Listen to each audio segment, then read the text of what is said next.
File में जाके यहाँ पे आपको सेटिंग मिलेगा, लाइक देखो न्यू में, एंड न्यू में स्प्रिंग स्टार्टर प्रोजेक्ट, ठीक है? जावा प्रोजेक्ट आपको नहीं बनाना है यहाँ पे स्प्रिंग स्टार्टर प्रोजेक्ट चाहिए जिसमें स्प्रिंग के सारे कॉन्फ़िगरेशन आपको मिल जाएँगे, ठीक है? नहीं तो जावा प्रोजेक्ट बनाओगे और बोलोगे अरे कहाँ पे गई सारी फाइल्स, ठीक है? वहाँ पे आपको सिर्फ़ एक ही फाइल मिलेगा सोर्स वाला। तो देखो कॉन्फ़िगरेशन में क्या-क्या चीज़ें यहाँ पे पूछेगा आपको, लाइक एक तो प्रोजेक्ट नेम रहेगा यहाँ पे, आपको जो चाहिए वो दे सकते हो, ठीक है? सो लाइक इसका प्रोजेक्ट का नाम देता हूँ मैं डेमो प्रोजेक्ट। देन इसके बाद नेक्स्ट अगर आप पूछोगे लाइक देखो यहाँ पे मैंने जैसे बताया था कि कौन से टाइप के प्रोजेक्ट आप यहाँ पे बना सकते हो। तो यहाँ पे देखो टाइप में लिखा है maven project, Gradle and Gradle, groovy and Kotlin. ठीक है? सो दोनों भी क्या है, ये एक्चुअली एंड्रॉइड के लिए हम लोग यूज़ करते हैं ग्रेडल बिल्ड। ठीक है? तो हमें इसके लिए ज़रूरत नहीं अभी फ़िलहाल के लिए, हमें किसकी ज़रूरत है, अभी मेवन प्रोजेक्ट हम लोग बनाएँगे। तो वे मेवन मतलब मैंने क्या बताया था, व्हाट इज़ मेवन? जो ऑटो कॉन्फ़िगर सारे पैकेजेज़ पहले से सेटअप रहती है। ठीक है? तो आपको फिर से पैकेजेज़ सेटअप करने की ज़रूरत नहीं है इसमें। तो इससे हमारा काम थोड़ा लाइक ईज़ी हो जाएगा। पैकेजिंग में जारी रहेगा, और लैंग्वेज में कौन-सा लैंग्वेज यूज़ कर रहे हैं हम लोग? जावा है ना? जावा वर्ज़न आपको लेटेस्ट ही दिखेगा, कौन सा 17 ही दिख रहा है ना? तो 17 लेटेस्ट वर्ज़न पे ही चलेगा ये। ये ग्रुप आईडी दिख रहा है आपको, ये आपको अगर चेंज करना है तो आप कर सकते हो, नहीं किया तो भी चलेगा। ठीक है? एक्चुअली देखो लाइक सिंपल हम लोग जब भी पैकेज का नाम देते थे ऐसे कुछ देते थे ना, लाइक नॉर्मल ये माय पैकेज वगैरह सब कुछ ऐसे देते थे। बट ट्राई कर लो स्प्रिंग बूट में पैकेजेज़ जब भी डिफाइन करोगे ना तो कॉम से डिफाइन कर लो। ठीक है? पैकेज को डिफाइन करने के लिए सही रहता है वो इनिशियलाइज़ेशन के लिए। बाकी आपको जो कॉम के बाद जो नाम देना रहेगा वो आप दे सकते हो। जैसे देखो यहाँ पे कॉम डॉट स्प्रिंग बूट करके दिए हैं। ठीक है?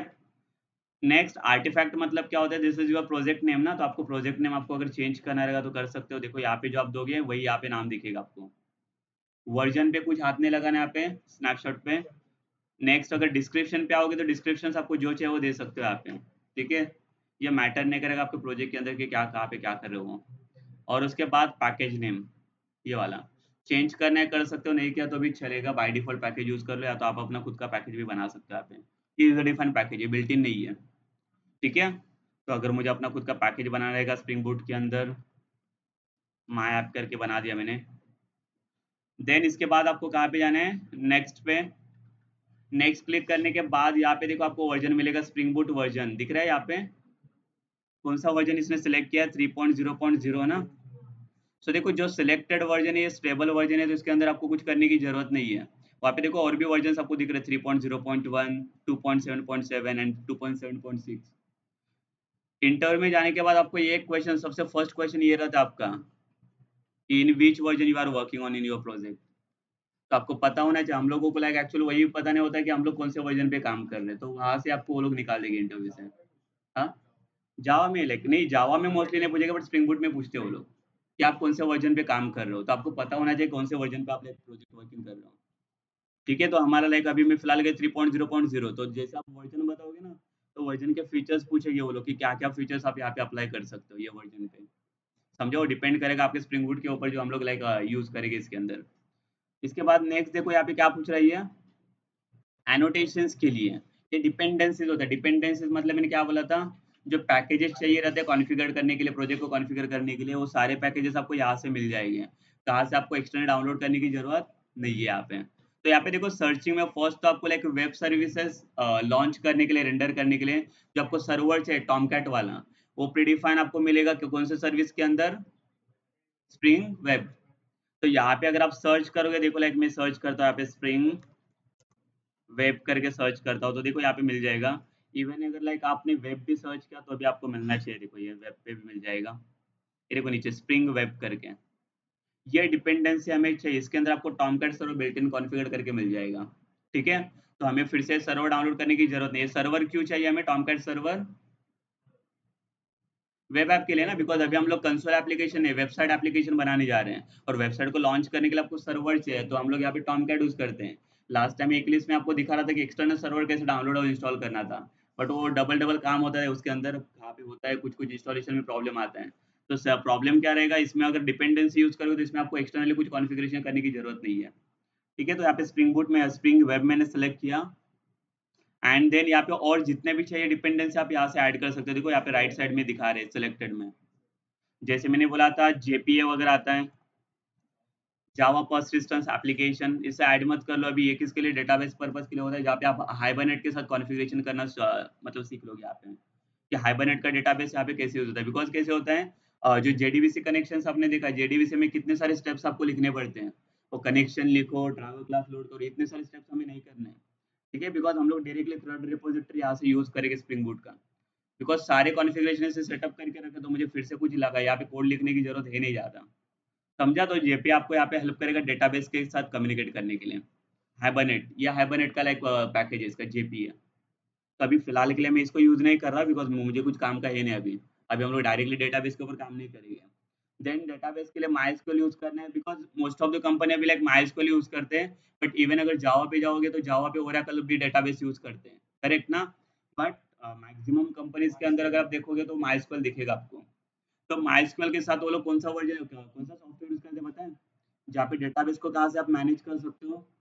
मैंने आपको पीएचपी में एडमिन टूल बताया था। मोस्ट ऑफ द कंपनी अभी माइस्क्वेल वर्कबेंच यूज़ करते हैं। तो चेक करने के लिए ना कि कहाँ पे क्या डेटा लाइक जा रहा है, कहाँ पे मैनेज हो रहा है, कहाँ पे शो हो रहा है। तो सारी चीज़ें आप माइस्क्वेल वर्कबेंच के थ्रू कर सकते हो। तो आई थिंक मेरे अगर एसक्यूएल बैचेज़ से कोई रहेगा तो मैंने एसक्यूएल में आपको बताया था माइस्क्वेल वर्कबेंच कैसे यूज़ करना है। तो वो आप यहाँ पे यूज़ कर सकते हो माइस्क्वेल वर्कबेंच को। ठीक है? बिकॉज़ वो आप पे लाइक एक फेमस सॉफ्टवेयर मैं बोल सकता हूँ जो डेवलपर्स यूज़ करते हैं अभी। माइस्क्वेल वर्कबेंच के साथ ये। ठीक है, तो यहाँ पे देखो माइस्क्वेल करके भी सर्च करूँगा तो माइस्क्वेल ड्राइवर भी मुझे मिल जाएगा, तो मुझे गूगल से डाउनलोड करने की ज़रूरत नहीं। हम लोगों ने शायद जार फाइल डाउनलोड किया था ना माइस्क्वेल के टाइम पे, जब माइस्क्वेल फाइल चाहिए था तभी डाउनलोड किया था। यहाँ पे कुछ डाउनलोड करने की ज़रूरत नहीं, देखो डायरेक्ट डिपेंडेंसी यहाँ पे। क्लिक करूँगा तो ऐड हो जाएगा यहाँ पे, ठीक है? बट ये नहीं चाहिए अभी हमें, हमें फिलहाल के लिए कौन-सा चाहिए, सिर्फ स्प्रिंग वेब चाहिए, जहाँ पे सिर्फ टॉमकैट सर्वर की ज़रूरत है। तो फिलहाल के लिए हमें वेब एप्लीकेशन रन करके देखना है। और देखो यहाँ पे जितनी चाहिए उतनी सारे डिपेंडेंसीज़ आपको मिल जाएगी। जैसे मैंने बोला था ये भी एक आता है, थीम लाइफ करके। ठीक है, थाइम लीफ करके, ये किसके लिए काम आता है? ये देखो, थाइम लीफ करके, ये किसके लिए काम आता है? एक्चुअली अगर टेम्पलेट्स वगैरह के ऊपर आपको काम करना है, इवन आपने जैसे आप प्रोजेक्ट बनाओगे ना, उसके अंदर आपको एक टेम्पलेट नाम का फ़ोल्डर मिलेगा, जहाँ पे आप एचटीएमएल वगैरह फाइल्स के साथ काम कर सकते हो। तो वो फाइल के साथ काम करने के लिए आपको जो थाइम लीफ लाइब्रेरी दिख रही है, आपको हेल्प करेगा उसमें। ठीक है? ये एक्चुअली जो जेएसपी वगैरह के बारे में बता था, जेएसपी के लिए ये बनाया नहीं है। एक्चुअली टेम्पलेट फाइल है, जहाँ पे टेम्पलेट के साथ आप काम कर सकते हो। ठीक है? टेम्पलेट मतलब जहाँ पे लाइक सिमिलरली एचटीएमएल फाइल होते हैं बट वहाँ पे आप बैकएंड का कोड आप यूज़ कर सकते हो। बिकॉज़ आपको पता है ना जहाँ पे एचटीएमएल आपने यूज़ किया रहेगा, एचटीएमएल में हम लोग बैकएंड कोड यूज़ कर सकते हैं। डॉट एचटीएमएल में अलाउ करते हैं, नहीं अलाउ करेगा ना। बट ये आपकी टेम्पलेट फाइल है, जहाँ पे टाइमलीफ आपको अलाउ करेगा कि like you can access your backend code inside front end. HTML के अंदर आप बैकएंड का कोड का एक्सेस ले सकते हो। ठीक है? बट वो सिर्फ़ टेम्पलेट ही पॉसिबल कर सकते हैं, एचटीएमएल फाइल नहीं। Because HTML is a client side ना। और जो टेम्पलेट जाती है सर्वर साइड पे सपोर्ट्स करते हैं, तो लाइक इस पे आप सर्वर साइड मतलब बैकएंड का कोड भी एक्सेस कर सकते हो इस पे। ठीक है? मतलब इवन आप एचटीएमएल का कोड कर लो, इसका कोड कर लो, तो कोई भी कर सकते हो। तो यहाँ पे जेएसपी रिक्वायरमेंट नहीं है हमें कुछ भी, जेएसपी वगैरह की ज़रूरत नहीं, बिकॉज़ इसके अंदर ऑटो कॉन्फ़िगरेशन में पूरा टेम्पलेट ही दिया है इसने प्रोवाइड करके। समझा? तो जेएसपी आता है, नहीं आता है, उससे कुछ आपको फ़र्क नहीं पड़ेगा यहाँ पे। ठीक है? तो अभी मैं आपको यूज़ करके दिखा दूँगा कैसे यूज़ होता है जेएसपी वगैरह यहाँ पे। तो यह टाइम लीव करके ये अभी हमें नहीं चाहिए। तो जब भी टेम्पलेट के साथ काम करना स्टार्ट करेंगे तभी हम लोग उसे यूज़ करेंगे। जैसे मैंने लास्ट टाइम आपको और एक चीज़ बताया था कि लाइक अनयूज़्ड फ़ोल्डर्स या अनयूज़्ड डायरेक्टरीज़ होते हैं, कि मुझे अगर कुछ काम ही नहीं है तो भी अगर मैं डिपेंडेंसी को यहाँ पे लोड करके रखता हूँ, अगर उसका यूज़ नहीं करोगे आप, then it will show error. ठीक है? प्रोजेक्ट में बिकॉज़ वो प्रोजेक्ट में करता क्या, आपका पाथ पूरा चेक कर लेता है कि कहाँ-कहाँ पे आपने कॉन्फ़िगरेशन किया है।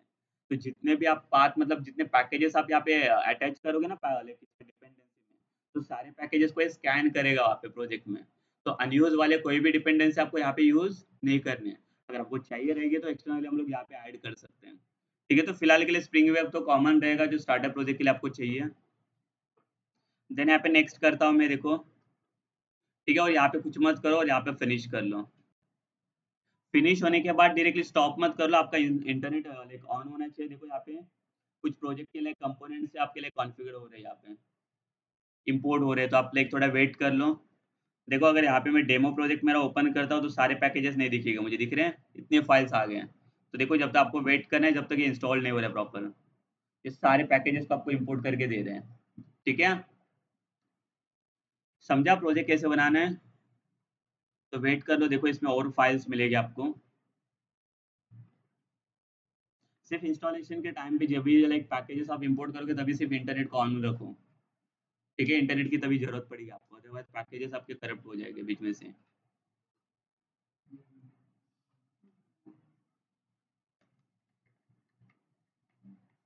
देखो इसको बना के देखना, वो बना के देख सकते हो, ट्राई कर सकते हो।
देखो यहाँ पे हो गया प्रॉपर, आई थिंक डाउनलोड भी हो गया ये सारे पैकेजेस। अगर मैं इसके ऊपर देखो क्लिक करता हूँ, क्लिक करने के बाद देखो कितने सारे फाइल्स आ गए आप में प्रोजेक्ट में। ठीक है, अब इसमें से सबसे इंपॉर्टेंट फाइल्स क्या क्या है देखो इसमें। एक लास्ट वाला फाइल आपको दिख रहा है, पोम वाला file, pom dot XML. Pom का फुल फॉर्म ये किसके लिए होता है, to access all the dependencies ना। अगर इसको क्लिक करके देखोगे ओपन करके, तो इसमें सारे डिपेंडेंसीज आपको लोड करके दिखाएगा ये दिख रहे हैं, देखो सारे डिपेंडेंसीज है। इसको लाइक ये मत मतलब डिलीट मत करो। देखो कौन से डिपेंडेंसी, डिपेंडेंसी मतलब पैकेज है। देखो आपका फर्स्ट पैकेज यहाँ पे है, इसका स्प्रिंग स्टार्टर प्रोजेक्ट वाला, वेब वाला। एक टेस्टिंग वाला है जहाँ पे एप्लीकेशन आपका टेस्ट होगा। अभी फिलहाल के लिए हम लोगों ने और कोई ऐड किया नहीं है, सिर्फ हमें वेब वाला ही चाहिए, ये वाला, जहाँ पे आपको टॉमकैट सर्वर मिल जाएगा। ठीक है, सो ये आपके रहेंगे डिपेंडेंसीज। एंड डिपेंडेंसीज के बाद अगला है, देखो आपको और भी डिपेंडेंसीज ऐड करने रहेंगे, तो आप यहाँ पे ऐड कर सकते हो फ्रॉम द गूगल। ठीक है, डायरेक्टली गूगल के ऊपर हमें डायरेक्टली मिल जाते हैं, तो वहाँ से आप कॉपी करके यहाँ पे डिपेंडेंसीज ऐड कर सकते हो, तो वो डाउनलोड कर देगा यहाँ पे एसकेएस के अंदर। समझा। एंड देन नेक्स्ट चीज देखो यहाँ पे क्या है, यहाँ पे अगर आप आओगे, एक ऊपर का फ़ोल्डर दिख रहा है, एक मेन वाला फ़ोल्डर जिसके अंदर एसआरसी मेन जावा करके लिखा है। और इसके अंदर एक पैकेज आपको दिख रहा है, जो पैकेज मैंने वहाँ पे डिफाइन किया था ना स्टार्टिंग में, जब स्टार्टअप प्रोजेक्ट बना रहा था। तो इसके अंदर देखो एक फाइल बना है, डेमो प्रोजेक्ट एप्लीकेशंस डॉट जावा। ये आपका मेन एप्लीकेशन का फाइल है। तो आप जब भी रन करोगे सर्वर को, तो कौन से फाइल को आपको रन करना है, ये वाले फाइल को। यहाँ पे मेन फाइल्स मल्टीपल्स नहीं बनेंगे, सिर्फ एक ही फाइल रहेगा आपका मेन फाइल एप्लीकेशन को कॉन्फ़िगर करने के लिए। समझा, ये मेन एप्लीकेशंस का रिस्पॉन्सिबिलिटी रहता है, जहाँ पे एप्लीकेशंस को रन करना है। बट यहाँ पे देखो, अगर ऊपर आप देखोगे फाइल में, ये तो सब ठीक है, इसने क्या किया, एप्लीकेशन को रन किया यहाँ पे। हम लोग एप्लीकेशंस को रन करने के लिए कौन सा क्लास फाइल रन करते हैं या जावा फाइल को रन करते हैं, क्लास फाइल ना। जावा फाइल रन नहीं होते, जावा फाइल कंपाइलेशन में चला जाता है, बिकॉज जो भी बाइट कोड में कन्वर्ट होता है, एंड देन जो क्लास फाइल रहेगा उसको हमें रन करना रहता है। बट यहाँ पे एक चीज दिख रहा है आपको, ये देखो, ये नई चीज आप देखोगे अभी इसमें स्प्रिंग बूट में, जिसको हम लोग बोलते हैं एनोटेशंस। ठीक है, ये एनोटेशंस बहुत ज्यादा दिखेगी इसके अंदर आपको। तो एनोटेशंस मतलब क्या होता है और why we need annotations. Most of the जितने भी आप फ्रेमवर्क्स में जाओगे, सब जगह पे आपको ये एनोटेशंस दिखेंगे। तो एनोटेशंस का मतलब क्या होता है, क्यों चाहिए एनोटेशंस, बताओ मुझे।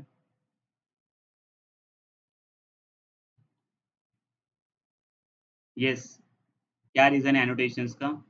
तो बेसिकली लाइक जैसे हम लोग बोलते हैं ना कि कोई भी फाइल जैसे मैंने अगर क्रिएट किया, लाइक जावा प्रोजेक्ट में क्रिएट करता हूँ, तो जावा के रिलेटेड जितने भी पैकेजेस चाहिए, तो सारे पैकेजेस ऑटो कॉन्फ़िगर करके देता है आपको। समझा, मतलब समझा मैं क्या बोल रहा हूँ। अभी यहाँ पे मैं अगर जाता हूँ एनोटेशंस में, यहाँ पे एनोटेशंस का नाम क्या है, इसने लिखा है स्प्रिंग बोट एप्लीकेशंस। तो यहाँ पे क्या-क्या चीज़ें इसने कॉन्फ़िगर करके रखा है, अगर नीचे आप देखोगे ना, लेके देखो इसके ऊपर मैं कर्सर लेके जाता हूँ, इसमें नीचे देखो और कुछ तो चीजें दिखा रही है, क्या क्या चीजें दिखा रही है। एक स्प्रिंग बोट कॉन्फ़िगरेशन दिखा रहा है, इनेबल ऑटो कॉन्फ़िगरेशंस और एक कंपोनेंट स्कैन करके, ये दिखा रहे हैं सबको ये। तो ये है क्या बताएं, ये तीनों भी एनोटेशंस ही है। एनोटेशंस का काम मैंने क्या बोला, जितने भी पैकेजेस होते हैं वो सब अटैच करके दे देगा आपको इसमें एनोटेशंस के साथ में। तो उतना कोड आपको लाइक ये करने की जरूरत नहीं पड़ती इसमें स्प्रिंग बूट में। ठीक है, अभी लाइक देखो स्प्रिंग बूट एप्लीकेशन एक one of the like annotations है जिसने तीन लाइब्रेरी को एक सिंगल लाइब्रेरी के अंदर इंपोर्ट करके रखा है। कौन सा तीन लाइब्रेरी देखो उसे नीचे लिखा है। तो फर्स्ट कौन सा आपका स्प्रिंग बूट कॉन्फ़िगरेशन, एक इनेबल ऑटो कॉन्फ़िगरेशन और एक कंप्यूटर कंपोनेंट स्कैन। ये तीनों भी लाइब्रेरीज को इसने क्या किया, एक सिंगल लाइब्रेरी में दिया है। मतलब अगर आप चाहो तो क्या कर सकते हो यहाँ पे, या तो आप ये एनोटेशन यूज कर लो, ये वाला स्प्रिंग बूट एनोटेशन, या फिर इसकी जगह मैं क्या यूज कर सकता हूँ, क्या क्या दिया है देखो इसमें ऑप्शन, इसमें एक स्प्रिंग बूट कॉन्फ़िगरेशन मतलब ये है, या तो और मैं आपको क्या यूज कर सकते हो, स्प्रिंग बूट कॉन्फ़िगरेशन, और दूसरा कौन सा है, इनेबल ऑटो कॉन्फ़िगरेशन,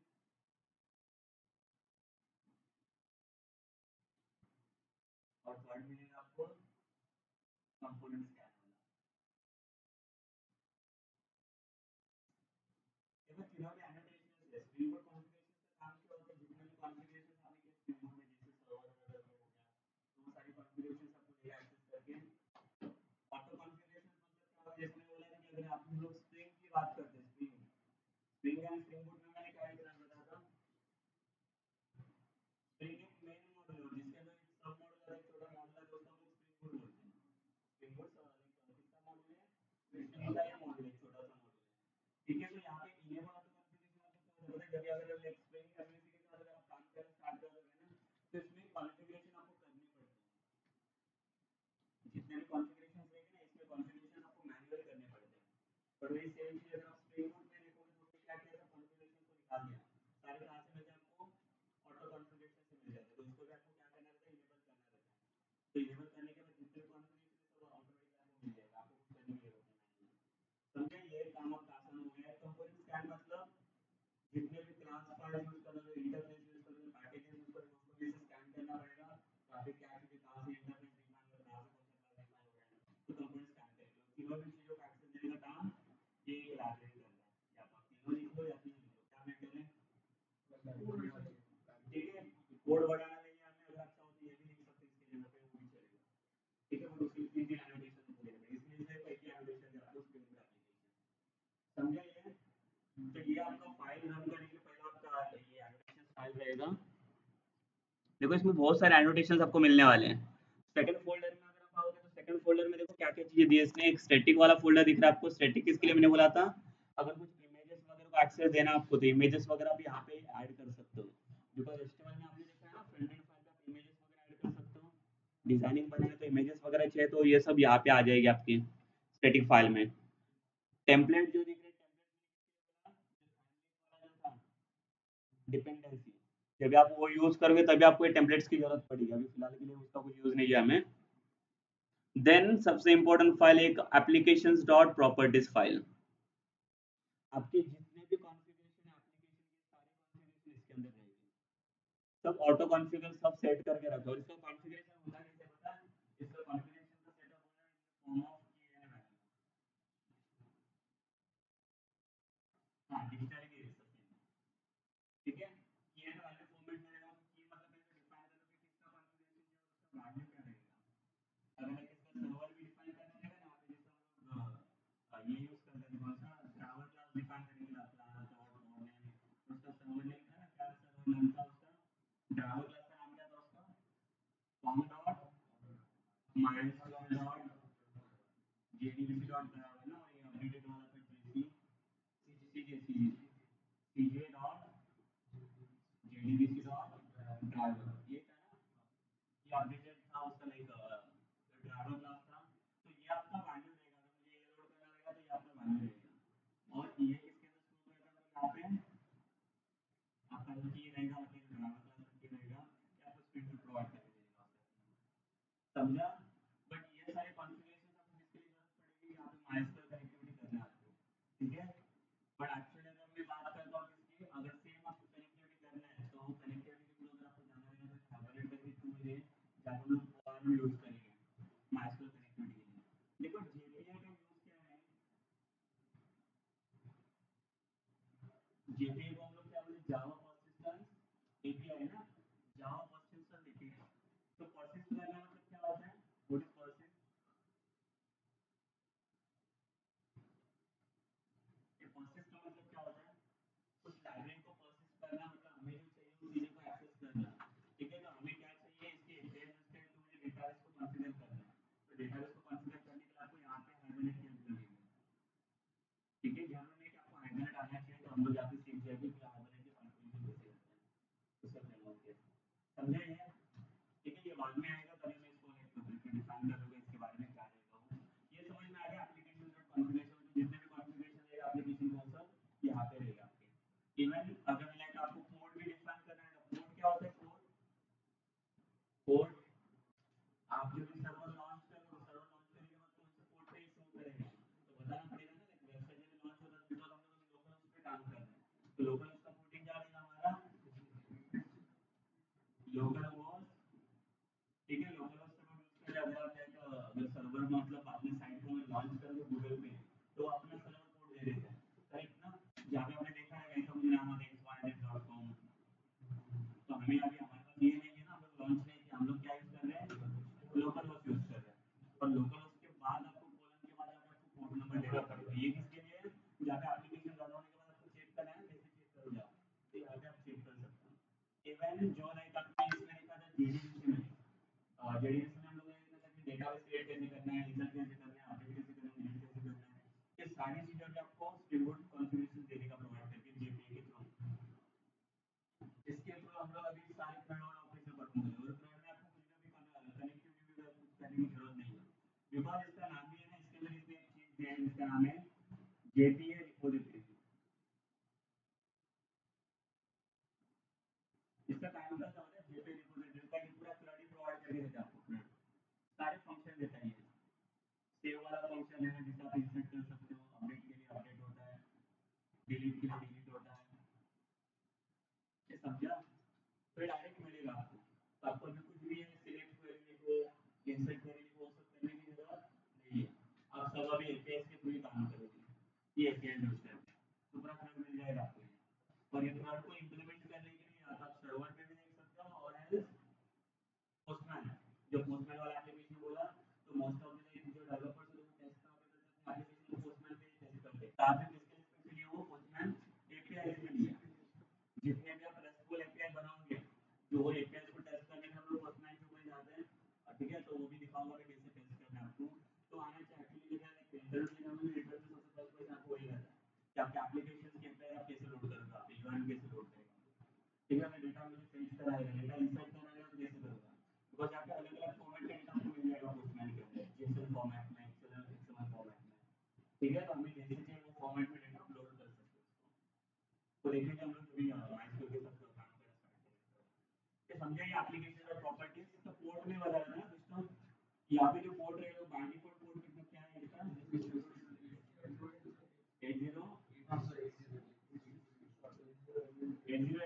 ना, ये इसका डिफॉल्ट पोर्ट है अगर आपने कुछ नहीं यूज किया तो। बट अगर आपको चेंज तो करना है तो आप चेंज कर सकते हो। बट रिमेंबर वन थिंग, इसके अंदर कौन सा मिलेगा, आपने एक बार सर्वर को स्टार्ट किया, अगर अगेन आपको सर्वर को रिस्टार्ट करना है तो आपको पहले उसको स्टॉप कर लो टाइमर को।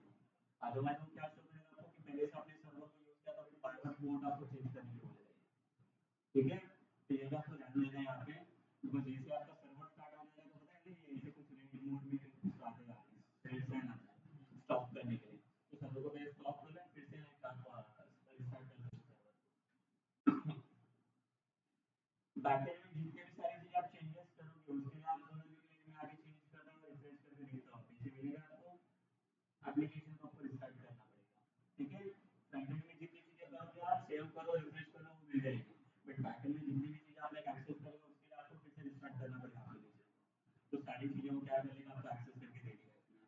ठीक है, तो अगर ये पोर्ट नंबर मुझे चेंज करना है ये वाले फाइल में, तो मैं कैसे चेंज करूंगा, तो उसके लिए आपको यूज करना है, देखो जैसे मैंने बोला ना की एंड वैल्यू फॉर्मेट रहेगा, इसका की रहेगा सर्वर डॉट पोर्ट, एक ये रहेगा इसका, और वैल्यू आपको जो देना है पोर्ट नंबर आप दे सकते हो, मुझे 8080 चाहिए, 8080 चाहिए, तो मैं पोर्ट नंबर चेंज कर सकता हूँ। तो 8082 क्या होगा, मेरा वैल्यू हो गया ना, जो पोर्ट नंबर मुझे चाहिए जहाँ पे मैं एक्सेस करूँगा, तो इसके थ्रू मैं इसके सारे सर्विसेज एक्सेस कर सकता हूँ। ठीक है, अभी फिलहाल के लिए मैं कुछ नहीं कर रहा हूँ, मेरे पास जो डिफ़ॉल्ट है उसको यूज़ कर लेते हैं, मैं बाद में वो भी आपको चेंज करके दिखा देता हूँ कैसे करना है वो। ये समझा सबको ये? और अगर आपको जेएसपी वेएसपी अगर कुछ बनाना रहेगा, जिन्होंने जेएसपी के ऊपर काम किया है, वो सब ये एसआरसी फ़ोल्डर दिख रहा है, इसके अंदर बना दो। ठीक है, वो भी मैं बता दूँगा कैसे काम करना है वो। एंड देन मेवन डिपेंडेंसीज़, यहाँ पे सारे डिपेंडेंसीज़ आपको दिख जाएगी, जितने भी डिपेंडेंसीज़ अभी आपके पास इंस्टॉल्ड हैं। टॉमकैट दिख रहा है इसमें आपको? मेवन डिपेंडेंसीज़ के अंदर हम लोगों ने वेब वाला ये इंस्टॉल किया है ना, वेब वाला डिपेंडेंसी इंपोर्ट किया हुआ है। दिखा? क्या है वर्जन उसका? यहाँ पे। ठीक है, तो ये सर्वर है, देखो हम लोग, हमें कुछ लाइक एक्सटर्नली ऐड करने की जरूरत नहीं पड़ी, सिर्फ डिपेंडेंसीज के थ्रू मिल गया हमें ये 10.1.1। ठीक है, तो इसका प्रॉपर सेटअप है अभी। क्या हुआ रे?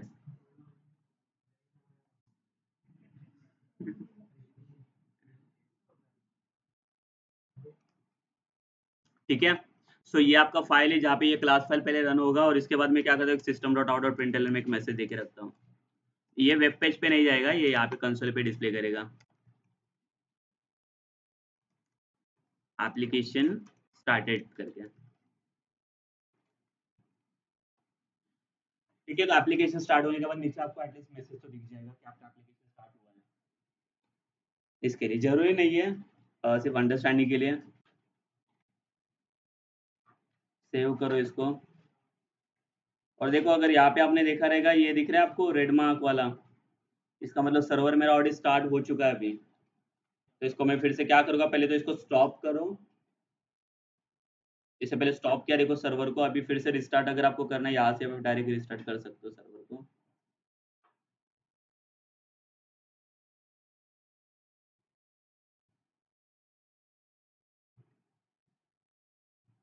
हुआ? देखो नीचे आ रहा है मैसेज एप्लीकेशन स्टार्टेड करके, इसका मतलब मेरा एप्लीकेशन स्टार्ट हो गया। ठीक है, एक हमारे अंडरस्टैंडिंग के लिए एक्नॉलेज के लिए हम लोगों ने इसे ऐड करके रखा है, अदरवाइज जरूरत नहीं है। और ऊपर अगर आप देखोगे तो यहाँ पे पोर्ट नंबर शो करेगा, ये कौन से पोर्ट पे ये लॉन्च हुआ है। तो आपको कोई भी पोर्ट ओपन नहीं करना है यहाँ पे। पोर्ट नंबर क्या दिया इसने, 8080 दिया है ना यहाँ पे, तो 8080 पे इसने लॉन्च किया आपका सर्वर। तो अगर आपको चेक करना रहेगा तो कहाँ पे चेक करेंगे, 8080 पोर्ट पे। ठीक है, तो आपको जाना है, देखो लाइक इसको सर्वर को स्टॉप मत करके जाओ, इसको स्टार्ट ही रखो। इसके बाद कहाँ पे जाता हूँ, मैं गूगल के ऊपर जाता हूँ। यहाँ पे मैंने क्या बोला, इसको एक्सेस करने के लिए पहले तो आपको लोकल होस्ट देना है, बिकॉज लोकल होस्ट पे सारे सर्विसेज हम लोग यूज कर रहे हैं अभी, तो इससे देता हूँ लोकल होस्ट। उसके बाद कोलन, और कोलन के बाद आपका पोर्ट नंबर। पोर्ट नंबर क्या है, बाय डिफॉल्ट आपका अभी मैंने कुछ चेंजेस नहीं किया है ना, 8080। एंटर कर लो यहाँ पे। ठीक है, ये वेब पेज नहीं है ना, तो बोलोगे ये वेब पेज कैसे आएगा अभी। ये एरर आ रहा है बिकॉज हमारे पास कोई पेजेस ही नहीं है, अभी कुछ बनाया नहीं है, तो कहाँ से क्या आएगा। व्हाइट लेवल करके इसका एरर देखो, व्हाइट लेवल में शो करता है अगर आपके पास कोई पेज नहीं है रेंडर करने के लिए तो। ठीक है, बहुत सारे एरर्स अगर आपने देख रहे हैं तो 404 में नॉट डिफाइन करके आते हैं, नॉट फाउंड करके। पर इसका एरर एक्चुअल देखोगे तो ये व्हाइट लेवल में शो करता है, व्हाइट लेवल एरर पेज, मतलब पेज आपका रेंडर नहीं हो रहा है, पेज नहीं मिल रहा है इसे कोई रेंडर करने के लिए। ठीक है, तो हम लोग कुछ मैसेज देख लेते हैं ना इसमें, हमें क्या व्हाइट लेवल देखते रहेंगे।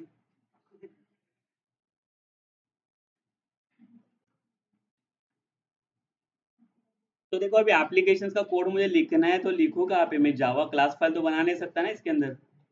मुझे वेब पेज चाहिए इसका, अगर कुछ भी डिस्प्ले करना है तो क्या करना पड़ेगा फिर, मतलब समझा ना। डायरेक्ट में क्लास फाइल बना कैसे करना है अभी।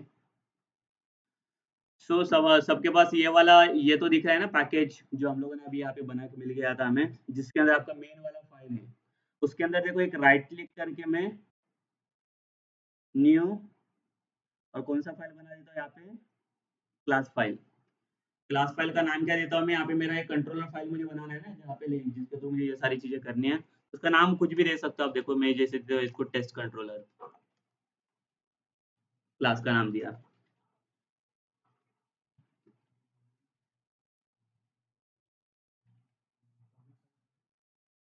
ठीक है, टेस्ट कंट्रोलर करके मेन फंक्शन बिंक्शन फंक्शन इसमें कुछ नहीं चाहिए। मैंने क्या बोला, मेन सिर्फ एक ही के पास रहेगा आपका, जो स्प्रिंग बूट एप्लीकेशन वाला फाइल है वो। इधर मेन बिन बना के कुछ हमें कंसोल वाला रन नहीं करना है प्रोजेक्ट। ठीक है, तो मेन बिन कुछ सिलेक्ट मत कर लो, यहाँ पे फिनिश कर लो डायरेक्टली, तो सिंपल एक क्लास फाइल बन के मिल जाएगा। देखो अभी सबसे इम्पोर्टेंट एक चीज इसमें है कि इसे पता कैसे चलेगा, ये तो नॉर्मल क्लास हो गया ना, इसे कैसे पता चलेगा ये कंट्रोलर वाला फाइल है करके। अभी ये कुछ भी कंसीडर कर सकते हैं, मॉडल भी हो सकता है, व्यू भी हो सकता है, कंट्रोल भी हो सकता है, तो कुछ तो जरूरत पड़ेगी ना हमें, एनोटेशन की जरूरत पड़ेगी to access like controller access. ये समझे ना, लाइक देखो एनोटेशन कहाँ पे आपको यूज करने, बिकॉज पर्टिकुलर एक्सेस चाहिए ना उसे। अब इसके पास कुछ एक्सेस चाहिए तो नॉर्मल क्लास फाइल है, तो इसको थोड़ी पता है कि कौन सा फाइल बनाने जा रहे हैं हम लोग, तो इसके लिए हमें क्या करना पड़ेगा, एक्सेस देना पड़ेगा कंट्रोलर का। तो एक्सेस देने के लिए तो आपको कौन सा एनोटेशन यहाँ पे यूज करना है, कंट्रोलर करके सिंपल।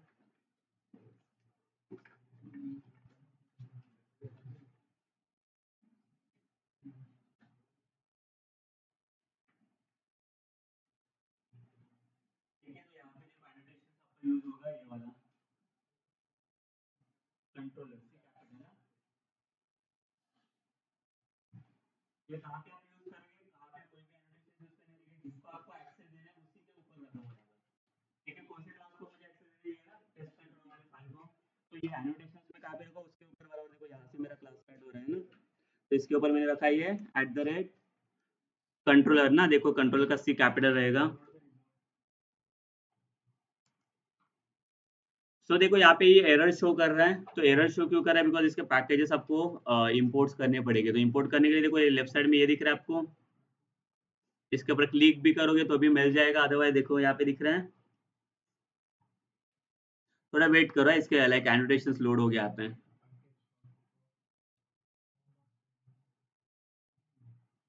मिला पैकेज देखो यहाँ पे, थोड़ा वेट करो, थोड़ा लोड होने के लिए टाइम लगता है उससे।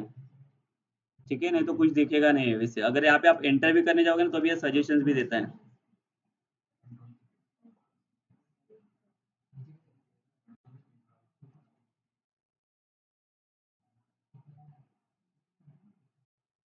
यहाँ पे देखो लाइक ये मिल जाएगी आपके, बट कंट्रोलर में देखो लाइक कोई भी कंट्रोलर हमें नहीं चाहिए, तो इसके भी अलग अलग एनोटेशंस आपको मिलेंगे। अगर आपको यहाँ से नहीं चाहिए तो आप यहाँ से भी डायरेक्टली देखो लेफ्ट साइड में अगर आप देखोगे तो इधर से भी आपको मिल जाएगी। लेफ्ट साइड पे अगर मैं क्लिक भी करूंगा, देखो यहाँ पे तो दिखा रहे हैं इंपोर्ट करने के लिए कहाँ से हो रहा है ये, org.springframework.stereotype।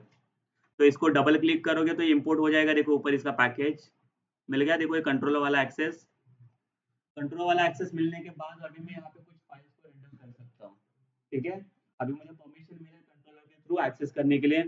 तो यहाँ पे देखो आपको क्या करना है, मेथड्स बनाने। मेथड्स भी हम लोगों ने सीखा है जावा में कैसे बनाते हैं, बट मेथड में सबसे इम्पोर्टेंट हम लोगों ने देखा था कि वॉइड मेथड और रिटर्न मेथड में डिफरेंस। यहाँ पे वॉइड मेथड हम लोग यूज नहीं करते, यहाँ पे सबसे ज्यादा रिटर्न मेथड का ही काम है। क्यों, डिस्प्ले करना ही नहीं है ना हमें, हमें क्या डिस्प्ले करना है, हमें पूरा रिटर्न करके डायरेक्ट सर्वर को ही देना है। ये पता है ना रिटर्न फंक्शन, रिटर्न में क्या होता है, सिंपल लाइक फंक्शन बनाने में हम लोग कैसे बनाते हैं, पब्लिक वॉइड और फंक्शन का नाम, ये नॉर्मल मेथड हो गया आपका, करेक्ट ना। ये कौन सा वॉइड है कि रिटर्न है, वॉइड है ना। ये रिटर्न चाहिए तो यहाँ पे वॉइड में देना पड़ेगा, ये डिपेंड किसके ऊपर करता है कि आपको क्या चीज रिटर्न करके चाहिए। तो एक्चुअली रिटर्न जो करना है देखो दिखाता हूँ, तो मुझे क्या चाहिए, अभी सिंपल मैसेज रिटर्न करना रहेगा, तो मैसेज किसमें रहेगा, कौन से डेटा टाइप में रहेगा आपका, स्ट्रिंग में, स्ट्रिंग में जाना चाहिए। तो इसका रिटर्न टाइप में क्या लगेगा, स्ट्रिंग करके। और यहाँ पे जो रिटर्न रहेगा, रिटर्न में सिंपल मैं क्या कर सकता हूँ, मैसेज रिटर्न कर सकता हूँ, hello spring boot, spring boot application message के लिए। बट ये मैसेज रिंडर कहाँ पे होगा, देने का काम तो किया है ना, बट शो कहाँ पे करूँ, एक्सेस कहाँ पे करूँ इसे, तो उसके लिए फिर से आपको एनोटेशन। ठीक है, विदाउट एनोटेशन बिकॉज मुझे एक्सेस चाहिए ना, उसके लिए आपको यूआरएल मैप करना पड़ेगा इसका, कि वेबसाइट पे गूगल पे जाके मैं क्या सर्च करूँ इसके लिए फंक्शन को एक्सेस करने के लिए। तो उसके लिए मुझे किसकी जरूरत पड़ेगी, आपको यूआरएल एक्सेस करना पड़ेगा ना, उसको यूआरएल मैपिंग बोलते हैं। मैपिंग पता है सबको, मैपिंग करना मतलब क्या होता है, कौन से यूआरएल के थ्रू कौन सा फाइल कैसे एक्सेस करोगे। तो अभी कितने सारे फंक्शन रहेंगे ना, हम लोग थोड़ी एक ही फंक्शन बनाने वाले हैं, कितने सारे मेथड रहेंगे, हर एक मेथड में मैं अलग अलग यूआरएल से एक्सेस करूंगा। यूआरएल सबको पता है ना, कौन सा, जैसे देखो यहाँ पे आ गया मैं, यहाँ पे समझो कुछ सर्च करता हूँ तो यहाँ पे स्लैश करके डाल दिया ना हम लोग, कि मुझे होम डाला तो होम पे जाना चाहिए, बराबर। अभी यहाँ पे कोई पेज का नाम हम लोग नहीं देते हैं। अगर नॉर्मल मेरे वेबसाइट में देखा रहेगा, लाइक रोबो क्रिश वाला वेबसाइट, ऐसे कुछ आपको वेबसाइट इसमें नहीं मिलेगा। अब इस पे देखो कोई नेविगेशन बार के ऊपर मैं क्लिक करता हूँ तो क्या होता है, ऊपर दिख रहा है उसका यूआरएल, एक बार चेक करके देखो क्या आ गया, स्लैश करके सॉफ्टवेयर डॉट एचटीएमएल आ गया ना, सॉफ्टवेयर के ऊपर क्लिक किया तो अभी डॉट एचटीएमएल फाइल जो दिख रहा है ना आपको, वो आपका यूआरएल हो गया कि कौन से यूआरएल के थ्रू उसको एक्सेस कर रहा हूँ। अगर मैंने ये अगर ऊपर से निकाल दिया सॉफ्टवेयर डॉट एचटीएमएल तो मुझे मिलेगा सॉफ्टवेयर वाला फाइल नहीं ना। मतलब मैंने क्या बोला है कि अगर मुझे सॉफ्टवेयर का फाइल चाहिए रहेगा तो किसके थ्रू एक्सेस कर सकता हूँ मैं, वो यूआरएल के थ्रू। बट यहाँ पे एचटीएमएल फाइल का यूआरएल हम लोग यूज नहीं करेंगे। यहाँ पे यूआरएल का नाम डायरेक्ट स्पेसिफाई करना, आपको मेंशन करना रहेगा यहाँ पे।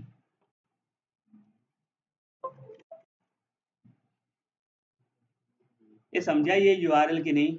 तो यूआरएल मतलब क्या है कि अभी लाइक मैंने क्या डाला है, यहाँ पे लोकल मैं सर्च कहाँ पे करूँ तो स्लैश करने के बाद अगर मैं बोलूँ कि मैंने होम डाला तो मुझे मेरा ये वाला मेथड रन होना चाहिए, कौन सा वाला, ये डिस्प्ले वाला जो मैंने बनाया है, करेक्ट ना। इसके लिए आपको क्या करना पड़ेगा, यूआरएल को मैप करना पड़ेगा। तो इसको यूआरएल को मैप करने के लिए यहाँ पे एनोटेशन हम लोग यूज करते हैं, रिक्वेस्ट मैपिंग। ये एनोटेशन लिख के रखो, request mapping, annotation address time से आते हैं। ये पाइथन में लेके जाओ तो पाइथन में इसको डेकोरेटर बोलते हैं, क्योंकि यहाँ पे इसको एनोटेशन पड़ेगा। Request mapping to access the URL for the particular method.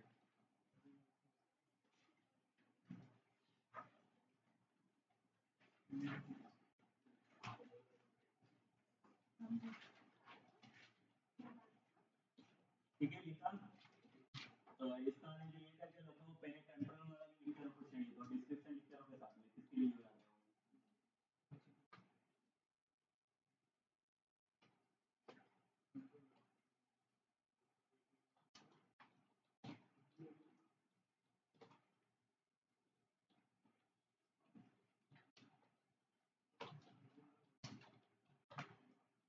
Control में क्या लिखा,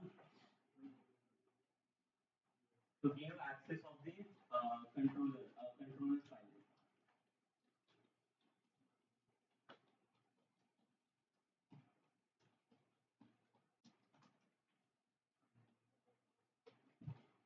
And request mapping will equal to access the URL, to access the URL।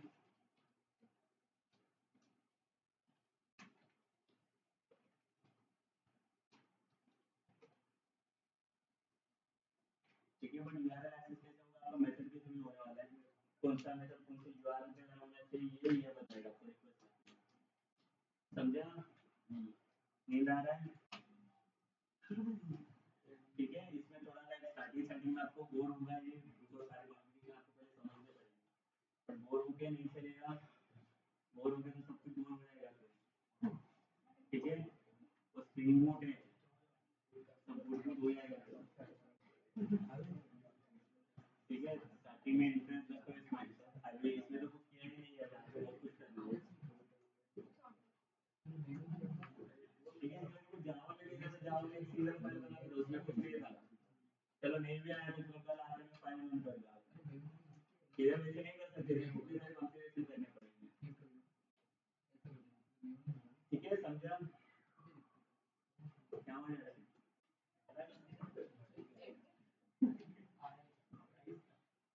और उनका सपोर्ट कर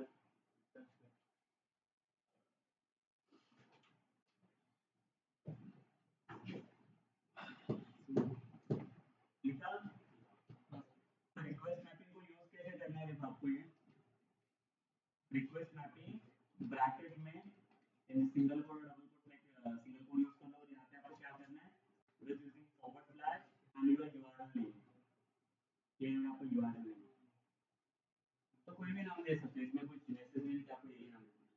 आपको जो देना कोई भी नाम दे सकते हो। अभी मुझे यहाँ पे होम से सर्च करना है तो मैं क्या नाम दूंगा तो होम ना स्लैश होम, तो जैसे आप स्लैश होम डालूंगा तो होम से सर्च होगा।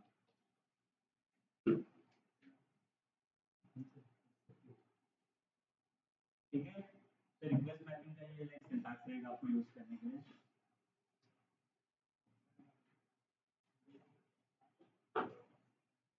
यूआरएल, ठीक है, यूआरएल नेम में जैसे कोई यूआरएल नेम ही लिखोगे वहाँ पे आज, ठीक है, वहाँ पे यूआरएल का कुछ नाम डालना है आपको, सबका सारे मेथड का सेम यूआरएल नहीं रखना है तो ओवरराइड करेगा वो, ठीक है, हर एक का अलग अलग यूआरएल रखो। जैसे अगर मैंने होम अबाउट कॉन्टैक्ट वगैरह बनाया तो होम का अलग यूआरएल रखूंगा, मैं अबाउट का अलग, कॉन्टैक्ट का अलग, हमने तो ऐसा अलग अलग यूआरएल हम लोग एक्सेस करेंगे यहाँ पे, ठीक है। डन, इसका यहाँ पे सबका हो गया। नेक्स्ट देखो यहाँ पे जब आप कुछ रिटर्न करने जाओगे ना यहाँ पे मेथड के अंदर, तो हमें पता है ना कि अभी यहाँ पे कंट्रोलर एक्सेस आ गया, ये नॉर्मल क्लास नहीं कि नॉर्मल मेथड को एक्सेस करने के लिए, तो जब भी मैं यूआरएल में एक्सेस करूंगा तो ये यूआरएल क्या एक्सपेक्ट करता है पता है, ये मेथड से रिटर्न से इससे यहाँ पे कोई तो पेज चाहिए रेंडर करने के लिए, ठीक है। जब यूआरएल में यहाँ पे स्लैश से सर्च करूंगा तो इसे कोई तो पेज चाहिए जो इसे लाइक रेंडर कर सकता है, बट हमारे पास कोई पेज है अभी, मतलब कौन सा पेज है, जेएसपी या एचटीएमएल वो पेज चाहिए इसे जहाँ से जिसको ये रेंडर कर सकते हैं, ठीक है, बट हमारे पास कोई एचटीएमएल का भी फाइल नहीं है ना कोई जेएसपी का फाइल है, तो फिर इसका रिजल्ट कैसे निकलेगा, ठीक है। मुझे क्या बोलना है कि मुझे सिर्फ एज ए मैसेज करके इसको ही डिस्प्ले करके दे दो, ये वाला मेरे पास कोई पेज नहीं है, तो ये इसका ये नाम का पेज सर्च करने पड़ेगा आपके लिए ऐसे के अंदर, समझा। तो वो हमें नहीं चाहिए ना, फिलहाल के हमारे पास कोई पेज नहीं है, तो अगर आपको मेन कंटेंट को मतलब मैंने जो कंटेंट है उसी को अगर आपको रन करना रहेगा, तो for that like we will use one more application, which one that is response body, देखो नेक्स्ट एप्लीकेशन, ठीक है, एप्लीकेशन लिखते हैं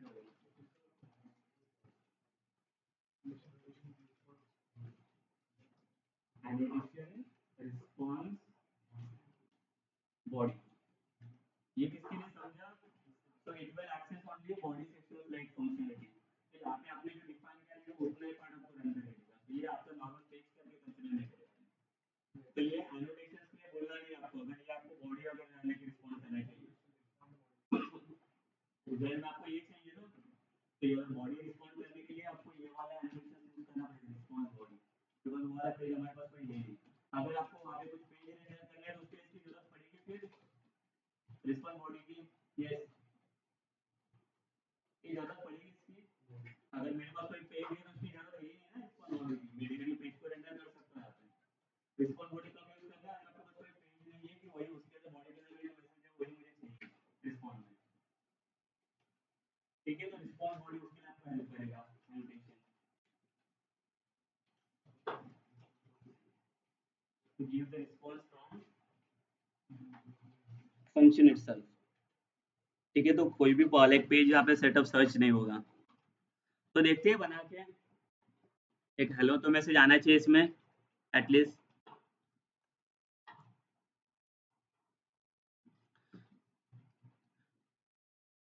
ये हुआ सबका ये, अभी मेरे पास देखो कंट्रोलर एक्सेस भी है यहाँ पे, तो मैं क्या करता हूँ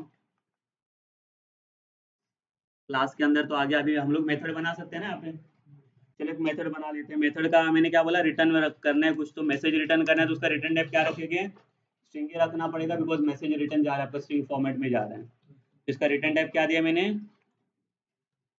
स्ट्रिंग, और मेथड का नाम आपको जो देना है वो दे सकते हो, कोई भी चलेगा ना, जिसे मैं होम करके देता हूँ पहले तो, ठीक है, पैरामीटर्स कुछ नहीं इसमें, ठीक है, देन यहाँ पे क्या करना पड़ेगा आपको रिटर्न ना, सिस्टम डॉट आउट प्रिंटलन नहीं लिखना है यहाँ पे, रिटर्न, और यहाँ पे लिखा मैंने hello, otherwise this is my first Spring Boot application,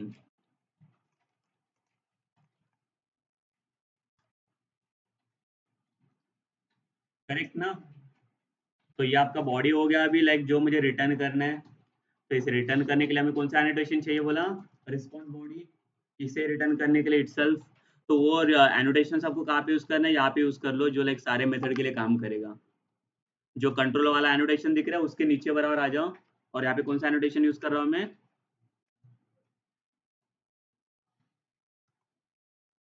response body,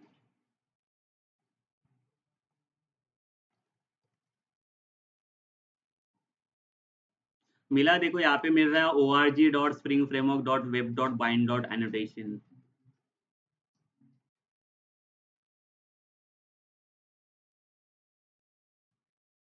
import कर लो उसको।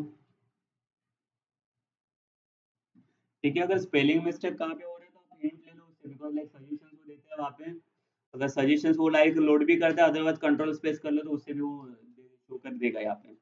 ठीक है, ऑटो कॉन्फ़िगर रहते हैं सारे सजेशंस इसके, तो मिल जाएगा आपको। किया इंपोर्ट इसे, तो मुझे अभी लाइक बॉडी मिल सकता है ना, बॉडी में जो मैसेज मैंने डिस्प्ले किया है वो।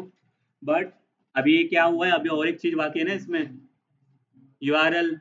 यूआरएल मैप किया है ना कि कौन से यूआरएल में मुझे इसे एक्सेस करना है, तो कहाँ पे यूआरएल एक्सेस होगा आपका, यहाँ पे। ठीक है, बराबर देखो, कोई भी यूआरएल जो लिखना है आपको एनोटेशन कहाँ पे भी लिखोगे नहीं आप, तो मुझे अभी रिक्वेस्ट मैपिंग वाला एनोटेशन के कहाँ पे लिखोगे, मेथड के ऊपर ना, तो उसमें कितने सारे मेथड रहेंगे, हर एक मेथड समझा। रिस्पांस बॉडी में वो क्लास के ऊपर भी जाएगा, बस पूरे सारे मेथड हो सकता है वो एक ही मेथड के लिए लिखा है, इसके लिए लिखा तो आपको सिर्फ एक ही मेथड के लिए काम है, समझा। क्लास के अंदर में तो क्या करेंगे, क्लास में जितने भी मेथड आ रहे हो सब पास से लेने डालेंगे, बार बार आपको डिफाइन करने की जरूरत नहीं है। तो हमें कौन सा एनिमेशन चाहिए अभी, रिक्वेस्ट, रिक्वेस्ट मैपिंग, देखो ये मिल रहा है हमें।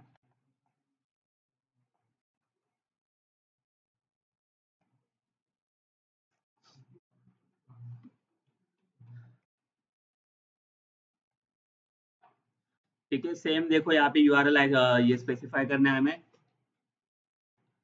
फॉरवर्ड स्लैश से, और इसका यूआरएल नेम में देता हूँ क्या दिया। ठीक है, इसको डबल कोट्स यूज कर लो स्ट्रिंग में।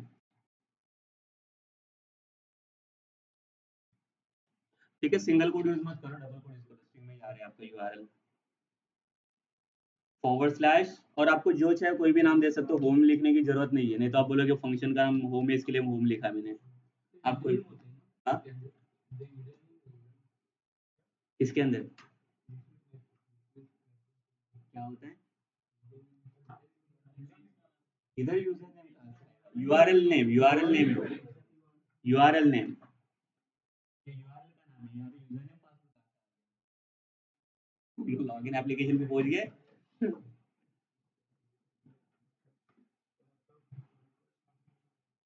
ठीक है, दिया बराबर सबने यूआरएल, डबल कोट्स में रखो स्ट्रिंग में, स्लैश से आपको जो चाहे कोई भी दे सकते हो। इसको मैं सेव कर लेता हूँ, फाइल को सेव कर लो, और देखो मेरा सर्वर पहले से स्टार्टेड है यहाँ पे, मैं इसे स्टॉप कर देता हूँ और फिर से इसे लॉन्च कर लेता हूँ यहाँ से। कर लो, सर्वर स्टार्ट कर लो सब लोग यहाँ पे।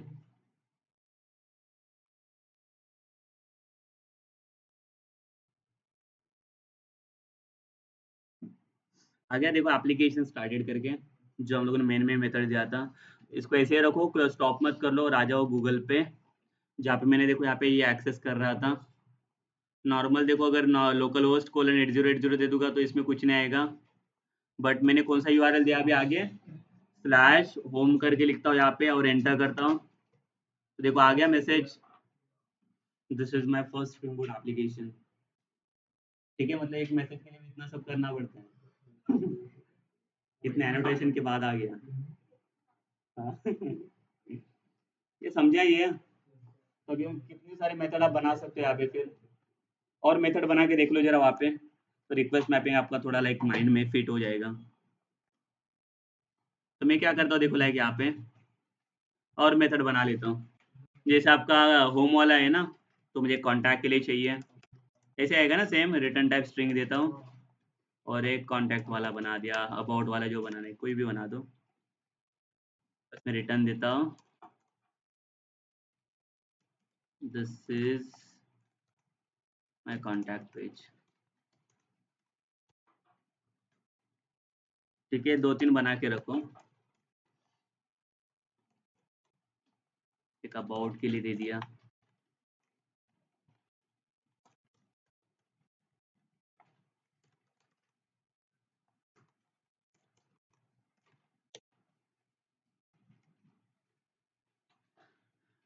करेक्ट ना ये?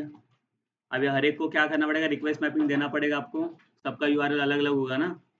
तो यहाँ पे फिर से ये मेथड के ऊपर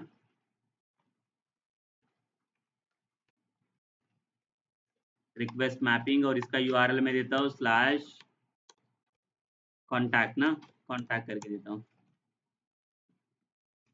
ये समझ रहे हैं सबको कि नहीं? समझ में आ रहा है ना यूआरएल कहाँ पे क्या? नहीं, मैंने वही तो बोला ना, यूआरएल और मेथड वहाँ पे मैटर नहीं करेगा, आपको जो देना हो कुछ भी दे सकते हो, कुछ भी दे सकते हो। मैं उसी के रेफरेंस में दे रहा हूँ ताकि वो समझना चाहिए मेथड। आपको दूसरा कोई नाम देना, दूसरा भी दे सकते हो। हाँ, वो तभी जाके वो कॉन्टैक्ट वाला एक्सेस होगा ना। तो कॉन्टैक्ट को एक्सेस करने के लिए मुझे कॉन्टैक्ट करके लिखना पड़ेगा गूगल पे, यूआरएल पे।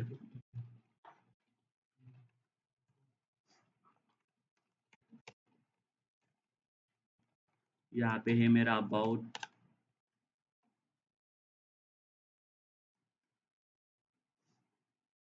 ठीक है, सर्वर स्टार्ट करना पड़ेगा हमें।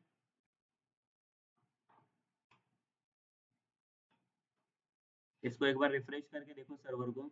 अभी रिस्टार्ट मत कर लो इसको, ये वेब पेज को रिफ्रेश करके देखो, जो सर्वर हमारा स्टार्ट है ना, इसको रिफ्रेश किया है और यहाँ पे आप यूआरएल चेंज करने के लिए ट्राई कर लो। ये होम वाला था ना, तो होम के ऊपर मैं होम वाला सर्विस दे रहा था, मैं एक अबाउट वाला देख लेता हूँ यहाँ पे। ठीक है, देखो ये लोड नहीं हो रहा है, क्यों? सर्वर स्टार्ट करना पड़ेगा आपको। तो यहाँ पे जाओ और इसको पहले स्टॉप कर लो सर्वर को, और यहाँ से रिस्टार्ट कर लो।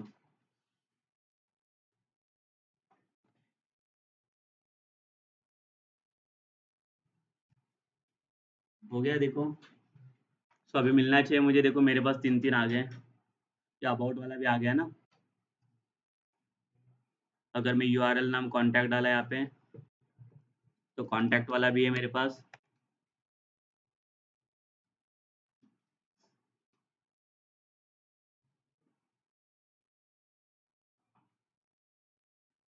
ये समझे है सबको? समझा? आ रहा है बराबर कि नहीं? पर मुझे बताओ, कोई अगर वेबसाइट आपको सर्च करेगा तो फर्स्ट टाइम उसको पता है कि होम डालू या अबाउट डालू? वहाँ पे डायरेक्ट लॉन्च होना चाहिए, मैं वेबसाइट का नाम डाल दो, वैसे मुझे स्टार्ट होना चाहिए एप्लीकेशन। तो स्टार्टिंग में तो मेरा जो फ्रंट पेज रहेगा उसका कोई यूआरएल होना ही नहीं चाहिए ना। तो उसके लिए क्या करेंगे, मैं कौन सा इसके लिए, इसके अंदर से कौन सा आपको डिफॉल्ट पेज बनाना है? जैसे मेरे पास 3 हो गया ना, एक होम वाला, अबाउट वाला, कॉन्टैक्ट है, तो मैं क्या कर लेता हूँ, किसी को एक डिफॉल्ट बना देता हूँ। ठीक है, बिकॉज ये एज अ क्लाइंट पर्पज देखा जाए तो उसका क्लाइंट साइड से वो सही नहीं रहेगा, वो यूजर फ्रेंडली। तो होम करके लिखा है ना, इसमें सिर्फ क्या रखता हूँ मैं, स्लैश रखता हूँ। ठीक है, उसका यूआरएल हटा दो, तो उससे क्या होगा, डिजिटल कोई सर्च करेगा तो मिल जाएगा उससे, स्लैश डाल के। देखो इसको रिस्टार्ट करके सर्वर को स्टॉप करके रिस्टार्ट करो। ठीक है, सिर्फ स्लैश डाल दिया मैंने यहाँ पे। तभी आपको कोई यूआरएल का नाम डालने की जरूरत नहीं पड़ेगी।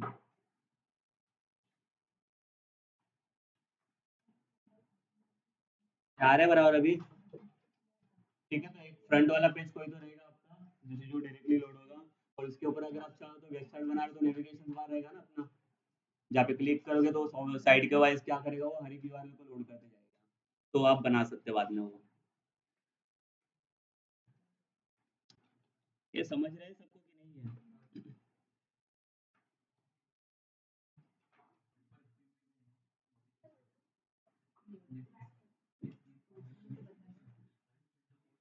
वो ब्लैंक ही है, उसके लिए उधर कुछ ऐड करना है। ठीक है, इसमें कुछ है अभी, मैंने क्या बोला, कुछ भी कॉन्फ़िगरेशन आपको ऐड करने रखे, कहाँ पे ऐड करोगे आप? एप्लीकेशन डॉट प्रॉपर्टीज फाइल में आपको सारे कॉन्फ़िगरेशन ऐड करने हैं। तो अभी मुझे क्या कॉन्फ़िगरेशन ऐड करना है इसमें? पोर्ट ना, तो पोर्ट मैंने कैसे देने बोला था इसका? ये ना, ये देखो यहाँ पे लिखा है, कैपिटल कैपिटल कुछ नहीं, लिखो यहाँ पे सर्वर। देखो यहाँ पे भी अगर लिखते जाओ तो नीचे देखो, ये सजेशन दे रहा है हमें। वेट करो जरा, यहाँ पे देखो आएगा सर्वर डॉट, क्या चाहिए हमें, पोर्ट। ये देखो सर्वर डॉट पोर्ट, कौन सा चाहिए हमें, 80। कोई भी दे दो, जरूरी नहीं कि 8082 ही देना है। तो इस पे चला जाएगा मेरा, 8080 पे नहीं चाहिए मुझे। सेव कर लो फाइल को, सर्वर को स्टॉप करो पहले इसको, और फिर से लॉन्च करके देखो उसके ऊपर जा रहा है कि नहीं है।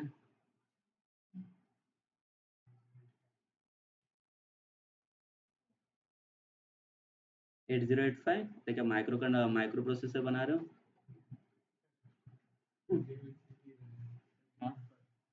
8086 पे माइक्रो कंट्रोलर बनेगा।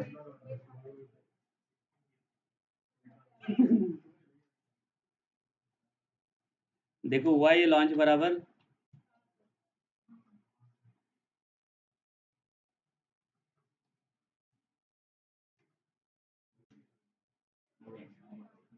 ये 8080 पे क्यों आ गया?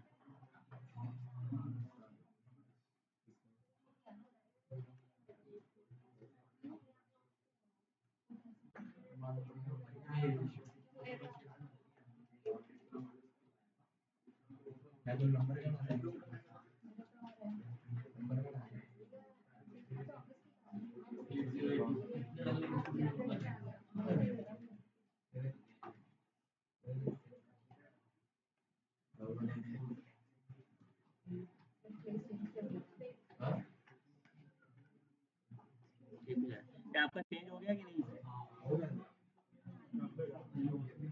ये क्यों जा रहे हैं डिफॉल्ट पोर्ट पे?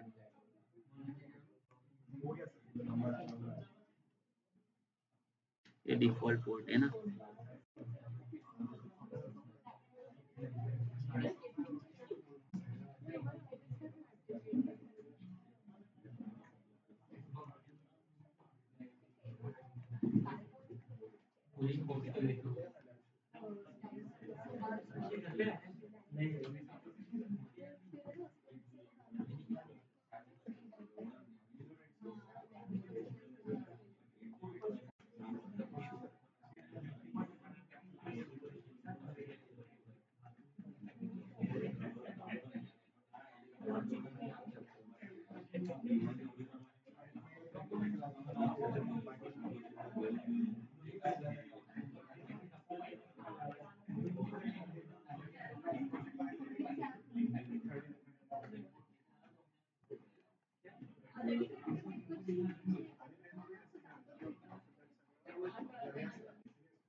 ठीक है, तो लाइक देखो यहाँ पे हम लोगों ने क्या किया, टेस्ट कंट्रोलर में सिर्फ मैंने मैसेज को लेके डिस्प्ले किया ना। अभी मैसेज की जगह पे मुझे क्या करना है, पेज को रेंडर करना है, करेक्ट ना? तो पेज को रेंडर कैसे करेंगे ये देख लेते हैं हम लोग इसमें।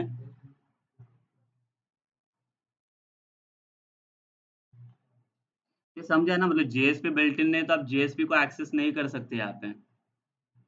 उसके बिना ट्राई करोगे देखो तो वो करेगा क्या पता है, जेएसपी का कंटेंट आपको डाउनलोड करके देगा, उसको व्यू नहीं करके देगा आपको। तो उसके लिए गूगल के ऊपर आना है, देखो यहाँ पे, और यहाँ पे सर्च कर लो, जेएसपी का डिपेंडेंसी का नाम है जास्पर। जास्पर, यहाँ पे लिखो सिर्फ Jasper Maven dependency. Maven,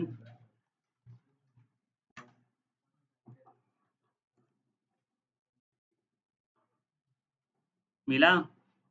Apache ऑक्सडॉट Apache dot Tomcat Tomcat Jasper करके मिला। क्लिक कर लो उसके ऊपर, मेवन रिपोजिटरी के ऊपर। देखो कितने सारे हैं यहाँ पे जास्पर के भी।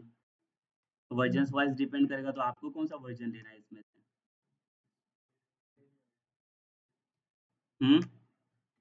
कोई भी वर्जन ले सकते हैं, ठीक है। हाँ, 10 पॉइंट। देखो यहाँ पे लेटेस्ट विटेस्ट ऐसा कुछ नहीं है। एक्चुअली जो डिपेंडेंसीज आप यहाँ पे लोड करोगे ना, इंजेक्ट करोगे, so that dependencies depends on your Apache Tomcat server, तो अपाची का आपका क्या उसका वर्जन है? टॉमकैट वो कौन सा वर्जन शो कर रहा है वहाँ पे? पता है ना कहाँ पे दिखेगा वो? यहाँ पे मेवन डिपेंडेंसीज के अंदर आपके प्रोजेक्ट में देखो टॉमकैट का नीचे वर्जन दिखेगा आपको। क्या है 10.1.1 ना? तो उसी के अकॉर्डिंग आपको देखो जास्पर का भी ये लेना है। तो देखो इसमें दिख रहा है आपको 10.1.1 वाला।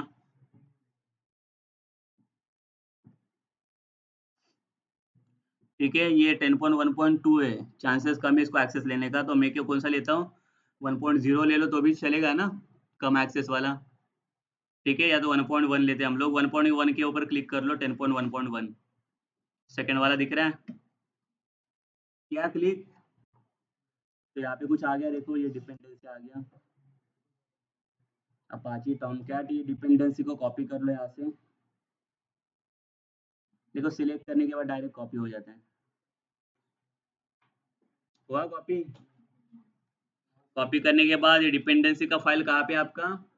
पोम में, पोम। तो इसको मिनिमाइज करके रखता हूँ मैं और आता हूँ पोम डॉट एक्सएमएल फाइल में। कहाँ पे रखेंगे? देखो ये डिपेंडेंसी कहाँ पे रखना है पहले तो? इसके ऊपर देखो यहाँ पे दिख रहे हैं सारे डिपेंडेंसीज हैं। तो कहाँ पे? इधर ही रखो ऊपर ही में, जहाँ पे डिपेंडेंसीज मेन टैग है ना डिपेंडेंसीज वाला, और उसके अंदर सारे डिपेंडेंसी टैग दिख रहे हैं आपको। यहाँ पे मैं पेस्ट कर लेता हूँ मेरी डिपेंडेंसी। यही है बराबर।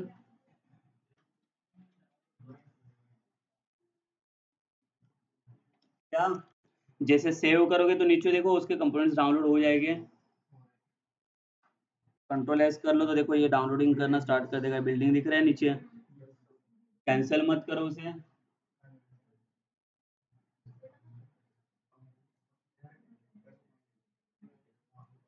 ये किया सबने ये? ये हो रहा है, लाइक देखो डाउनलोड हो रहे हैं इसके सोर्सेस।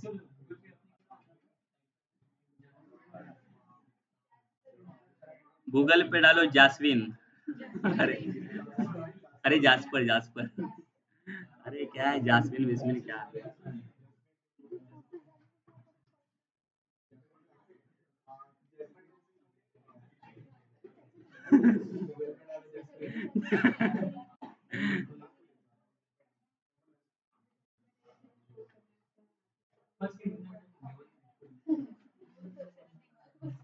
कौन सा? हो गया? लोड होने के बाद क्या करना है?